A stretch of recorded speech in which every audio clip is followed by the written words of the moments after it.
এটাকে কনফার্ম করো।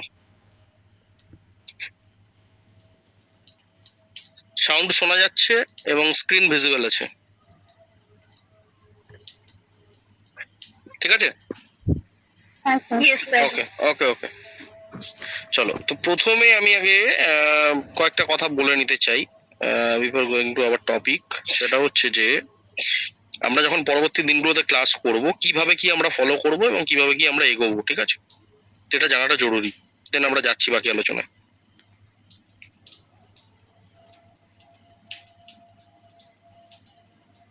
দেখা যাচ্ছে তো? দেখো,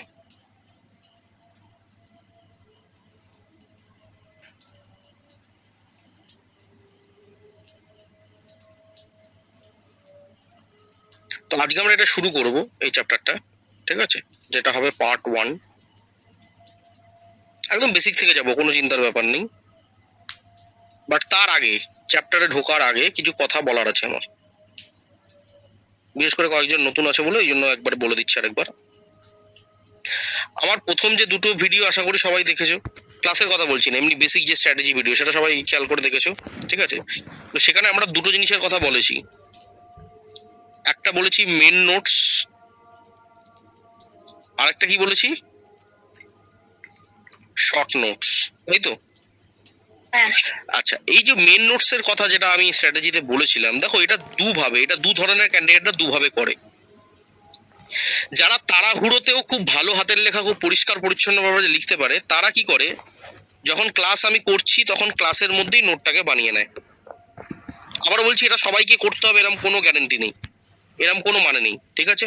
তো একটা হয় ক্লাস চলাকালীন পুরো ফাইনাল নোট বানিয়ে নেওয়া, এটা ফাইনাল নোট, একদম পরিষ্কার নিট অ্যান্ড ক্লিন। আরেকটা হয় যে তোমরা এখন একটা যে কোনো একটা রাফ খাতা নিয়ে তুমি জাস্ট একটা রাফ নোট তুমি প্রথমে বানাও, সেটা থেকে পরবর্তীকালে তুমি একটা ফাইনাল নোট বানাবে, ঠিক আছে? এটা কেউ পেজে, এমনি নর্মাল পেজেসেও লিখতে পারে, কেউ নর্মাল যদি কোনো পুরোনো খাতা থাকে, ওল্ড কপি যদি থাকে, সেখানেও তুমি বানাতে পারো। কথা বুঝলে?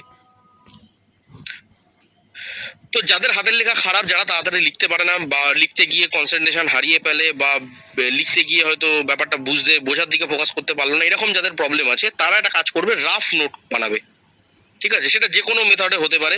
চাইলে তোমরা যে কোনো পেজে লিখতে পারো, পুরোনো খাতার কপিতে লিখতে পারো, যে কোনো ভাবে হোক তোমরা মোট কথা সেটাকে কমপ্লিট করবে। এই শোনা যাচ্ছে তো সবকিছু? বোঝা যাচ্ছে যা যা বললাম? হ্যাঁ স্যার। ওকে, তো এইটা হচ্ছে ব্যাপার, ঠিক আছে? এক সেকেন্ড দাঁড়াও। তো আমাদের স্ট্র্যাটেজিটা এইভাবে এগোবো আমরা পরবর্তী ক্লাসগুলোতে। সেটা হচ্ছে যে আমরা দুভাবে নোটটাকে তৈরি করব। একটা হচ্ছে যে যদি যাদের হাতের লেখা ভালো, যারা পারছো করতে, তারা ফাইনাল নোটটা পুরো ক্লাসের মধ্যেই রেডি করে নাও।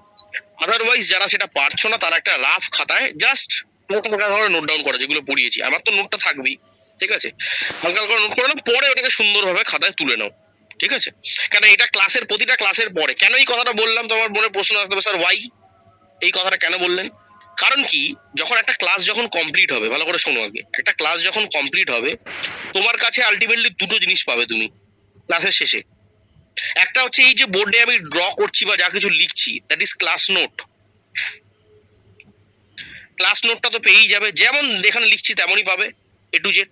আরেকটা পাবে স্টাডি মেটেরিয়াল,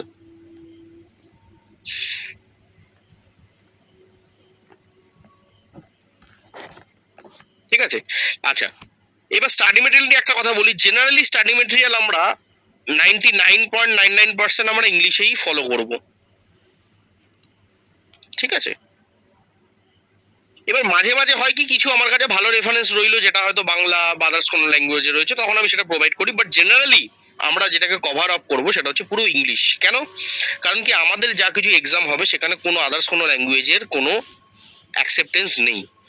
সেখানে আমাদের একটাই জিনিস আছে, সেটা হচ্ছে পিওরলি ইংলিশ। সো আমরা ইংলিশ ল্যাঙ্গুয়েজটাকে মেনলি ফোকাস করবো,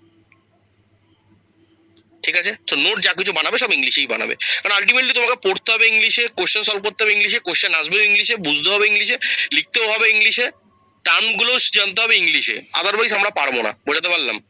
আমাদের এখানে বাংলার কোনো গল্প নেই, অনেক এক্সামে কি হয়, বাংলা ইংলিশ বোধ দেয়, বাট আমাদের এখানে অনলি ইংলিশ থাকে। এটা বোঝা গেল সবার কাছে ক্লিয়ার? এই দুটো তিনটে পয়েন্ট, এটা কিন্তু প্রতিদিন বলাটা সম্ভব নয়, ওই জন্য আজকের ক্লাসে একটা ক্লাসে আমি ডিটেলে বলে দিলাম, ঠিক আছে? তাহলে আমরা আলটিমেটলি প্রতিটা ক্লাস করার পরে আলটিমেটলি বানাবো ক্লাস নোট। সেই ক্লাস নোটটা দুভাবে করা যেতে পারে। একটা হচ্ছে যে প্রথমে রাফ নোট বা পেজে লেখা বা ওল্ড কপিতে লেখা বা পুরোনো খাতায় লেখা বা খবরের কাগজে লেখা বা কোনো স্লেটে লেখা, এরকম করে নিলাম। তারপরে আমরা সেখান থেকে ফ্রেশ করে আমরা বানাবো হচ্ছে ফাইনাল নোট, ঠিক আছে? এটা হয়ে গেল ব্যাপার।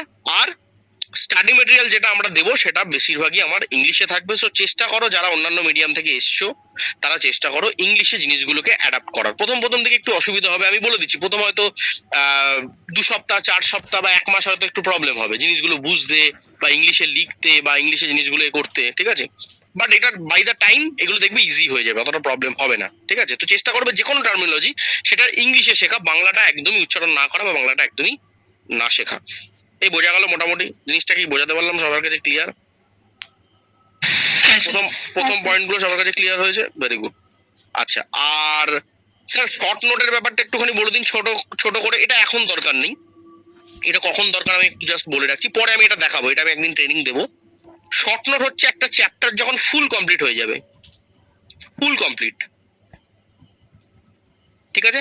মানে সবকিছু কমপ্লিট হয়ে গেল, এরকম নয় যে আমি পার্ট 1 পার্ট 2 পার্ট 3 তারপরে বললাম যে এখন আর একটা পার্ট বাকি রয়েছে পরে আমি করাবো, ঠিক আছে? তো তুমি ভাবলে যে না স্যার পরে করাবেন বলেছেন, তাহলে এখনই এটা বানিয়ে দিই, ব্যাপারটা তো সুবিধা হয়ে যায়, হয়ে যায়, তো ওটা কিন্তু করা যাবে না, কথা বুঝলে? এই ব্যাপারটা বোঝা গেল? শর্ট নোট একদম শেষে করবো, কিভাবে করতে হয় সেটা আমি পরে দেখাবো। শর্ট নোটের গল্পটা আমি এর আগেও বলেছিলাম একবার, শুধু সেইটুকুটা মাথায় রেখো যে শর্ট নোট মানে হচ্ছে মেন নোটে, ধরো মেন নোট যদি আমার 50 পাতার হয়, ওটা কিন্তু আমরা 50 পাতা হবে না, কথা বুঝলে? মেন নোট যদি আমার 50 পাতার হয়, ওটা কিন্তু আমার 50 পাতার হবে না, কথা বুঝতে পেরেছো? ওটা 2 থেকে 3 পাতার হবে, যার মধ্যে শুধু ইম্পর্টেন্ট জিনিসগুলো থাকবে, সেটাকে আমরা বলি শর্ট নোট। ক্লিয়ার? এগুলো পরে আমি একবার দেখিয়ে দেবো, পরে ডিটেলস আমি একবার বলে দেবো। এখন অত দরকার নেই, বা এখন অত চিন্তা ভাবনা করারও দরকার নেই, বা এখন অত কিছু লাফালাফি করারও দরকার নেই, ঠিক আছে? তো এই হচ্ছে আমার বেসিক গল্প, সবাইকে এটা বুঝতে পারলে? হুম। তো শর্ট নোটটা আমি পরে যখন দেখাবো তখন তোমরা এটা নিয়ে ভাববে, বাট এটুকু মনে রাখবে, এটা মানে এটা যদি 100% হয় তো এটা হবে তার 30%, বুঝতে পারলাম? মানে মেন নোটসটা যদি আমার 100% হয়, এটা হবে 100%। মানে মেন নোট যদি 10 পাতার হয়, তাহলে এটা হয়ে যাবে আমার 3 পাতা, 2 থেকে 3 পাতার মধ্যে। এই কথা বুঝলে? ব্যাপারটা বোঝা গেল? সবার কাছে ক্লিয়ার তো? হুম। ওকে, তাহলে এই হচ্ছে আমাদের মেন গল্প। আমরা এখন আপাতত মেন নোটসে ফোকাস করবো, পরে শর্ট নোটসটা আমি দেখিয়ে দিই, তারপর শর্ট নোটসটা বানাবে। আর শর্ট নোটস এর মধ্যে একদম এক্সট্রাক্ট করা জিনিসগুলো থাকবে, মানে যেগুলো একদম পরীক্ষার আগের দিনে রিভিশন করতে যে জিনিসগুলো কাজে লাগে সেগুলোই মেনলি শর্ট নোটে থাকবে, ঠিক আছে? আর যাবতীয় মেন নোটসে আমি এর আগেও বলেছি একবার স্ট্র্যাটেজি ক্লাসে, যে মেন নোটসে যা বলবো, আমি যদি বলি রাম গাছে উঠেছিল, এরকম যদি একটা এক্সাম্পল বলি সেটাও তুমি লিখে নেবে খাতায়, যাবতীয় কিছু। ওখানে পেজে কিপটামো করবে না, পেজ যত লাগে লাগুক, পেজ 10 লাগুক, 100 লাগুক, 50 লাগুক, কোনো কিছু দেখবে না, যত কিছু পেজেস লাগে লাগুক, কিন্তু ওটা ওইভাবে কমপ্লিট করবে, ঠিক আছে? চলো,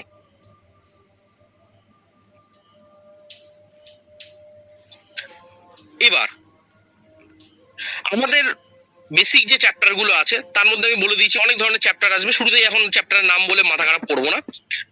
অ্যালজেব্রার পরে যেটা নেক্সট ইম্পর্টেন্ট পার্ট, যেটা সব জায়গায় বারবার রিপিট করবে, মানে ম্যাথামেটিক্সে তুমি যে পার্টেই যাও বারবার বারবার বারবার বারবার বারবার এই জিনিসটা রিপিট করবে, সেটা কি? সেটা হচ্ছে লগারিদম, ঠিক আছে? আচ্ছা, প্রথমে আগে লগারিদম বোঝার আগে আগে জানতে হবে এই জিনিসটা কি, এই লগারিদম জিনিসটা কি। তার আগে এটা বুঝতে হবে what is mathematics. Sir mathematics হচ্ছে একটা বেসিক্যালি সাবজেক্ট। তুমি বলবে হ্যাঁ স্যার ছোটবেলা থেকে পড়ে আসি, এটা একটা সাবজেক্ট, বাট আমরা বলছি এটা একটা সাবজেক্ট নয়, এটা একটা ল্যাঙ্গুয়েজ। ভালো করে বুঝবে কথাটা যেরকম বলছি, এটা একটা ল্যাঙ্গুয়েজ। ম্যাথামেটিক্স কি? একটা ল্যাঙ্গুয়েজ। কাদের ল্যাঙ্গুয়েজ? আমাদের যারা ম্যাথামেটিশিয়ান আছে তাদের ল্যাঙ্গুয়েজ, যারা ফিজিসিস্ট আছে তাদের ল্যাঙ্গুয়েজ, যারা ইঞ্জিনিয়ার্স আছে যারা তাদের ল্যাঙ্গুয়েজ, যারা সায়েন্স নিয়ে কাজ করছে তাদের ল্যাঙ্গুয়েজ, মানে যেখানে ম্যাথামেটিক্স কাজে লাগে বা ম্যাথামেটিক্স এর মডেল কাজে লাগে, ঠিক আছে? তাদের ল্যাঙ্গুয়েজ। এই ল্যাঙ্গুয়েজের মধ্যে কিছু আমাদেরকে টুলস শিখতে হয়, এই ল্যাঙ্গুয়েজের মধ্যে আমাদের কি শিখতে হয়? কিছু টুলস শিখতে হয়, টুলস। এই ল্যাঙ্গুয়েজের মধ্যে কি শিখতে হয়? আমাদের কিছু টুলস শিখতে হয়, যে টুলস গুলোকে কাজে লাগিয়ে আমরা এই ল্যাঙ্গুয়েজটাকে শিখবো, দ্যাট মিনস ম্যাথামেটিক্সটাকে শিখবো। আরেকবার বলি স্যার, এটাকে আরো বোঝার জন্য সব থেকে বেটার হয়, ধরুন আমি যদি বলি ইংলিশ একটা ল্যাঙ্গুয়েজ, ভালো করে বুঝবে, একদম বেসিক থেকে যাবো, ইংলিশ একটা ল্যাঙ্গুয়েজ। তাহলে এই ল্যাঙ্গুয়েজে আমরা কি করি, আমাদের মনের ভাব প্রকাশ করি, ঠিক? তাহলে এই ইংলিশ ল্যাঙ্গুয়েজটা শেখার জন্য আমাদের কাছে বেসিক কিছু টুলস আগে জানতে হবে, যে টুলস গুলো জানলে তবেই আমরা কিন্তু এই ল্যাঙ্গুয়েজটাকে শিখতে পারবো, ঠিক?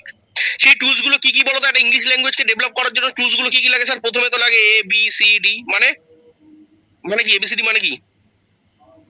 ABCD মানে কি স্যার? অ্যালফাবেটস, তাই তো? এটা একদম বেসিক টুল। দেন অ্যালফাবেট জানলে তারপরে কি শিখতে হবে স্যার? কিভাবে ওয়ার্ডস তৈরি করে সেটা। স্যার ওয়ার্ডস জানলে কি করে, তারপরে কি জানতে হবে স্যার? গ্রামার আমাকে শিখতে হবে। দেন আমাকে টেন্স শিখতে হবে। দেন তারপরে সেন্টেন্স কিভাবে বানাতে হবে সেটা আমাকে শিখতে হবে। তো এইভাবে আমরা এই অ্যালফাবেটস, ওয়ার্ডস, তার গ্রামার, তার sentence construction, tense, preposition, adverb, verb, Ada যত যা আছে সেগুলো আমাকে পরপর পরপর শিখতে হবে, ঠিক? ওই বোঝা গেল?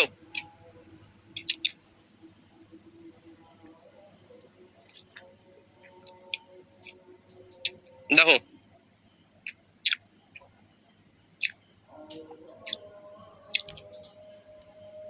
এই বোঝা গেল? একটু দেখো, তাহলে ইংলিশ ল্যাঙ্গুয়েজকে বোঝার জন্য, জানার জন্য বা ইংলিশে কথা বলার জন্য আমার কাছে কিছু টুল দরকার। সেই টুলগুলো কি কি? অ্যালফাবেটস, ওয়ার্ডস, গ্রামার, টেন্স, সেন্টেন্স কনস্ট্রাকশন, এই সমস্ত, এই সব কটাকে যদি জানো তবে তুমি ইংলিশে কথা বলতে পারলে বা ইংলিশ ল্যাঙ্গুয়েজে রিপ্রেজেন্ট করতে পারলে। সেরকম ম্যাথামেটিক্স আমরা ছোটবেলা থেকে জেনেছি ম্যাথামেটিক্স একটা সাবজেক্ট, কিন্তু এখন আমরা জানবো যে ম্যাথামেটিক্স একটা ল্যাঙ্গুয়েজ, যে ল্যাঙ্গুয়েজ দিয়ে আমরা ম্যাথামেটিক্যাল কোনো জিনিসকে রিপ্রেজেন্ট করি। আর সেই ল্যাঙ্গুয়েজটাকে, যেমন এই ল্যাঙ্গুয়েজটা বানাতে গেলে তোমার ABCD জানতে হবে, তারপরে ওয়ার্ড বানাতে জানতে হবে, তারপরে গ্রামার শিখতে হবে, যেমন টেন্স শিখতে হবে, সেরকম ম্যাথামেটিক্স ল্যাঙ্গুয়েজটাকে কোনো কিছু রিপ্রেজেন্ট করতে গেলে তোমাকে কিছু টুলস এর দরকার পড়বে। যেমন অ্যালজেব্রা একটা টুল, ঠিক আছে? কোয়াড্রেট জিওমেট্রি একটা টুল, ঠিক আছে? এবার এই টুলের মধ্যে আবার কিছু সাব টুল আছে। যদি অ্যালজেব্রার মধ্যে বলি, অনেক ধরনের চ্যাপ্টার রয়েছে, যেমন ধরো লগারিদম, এটা একটা সাব টুল,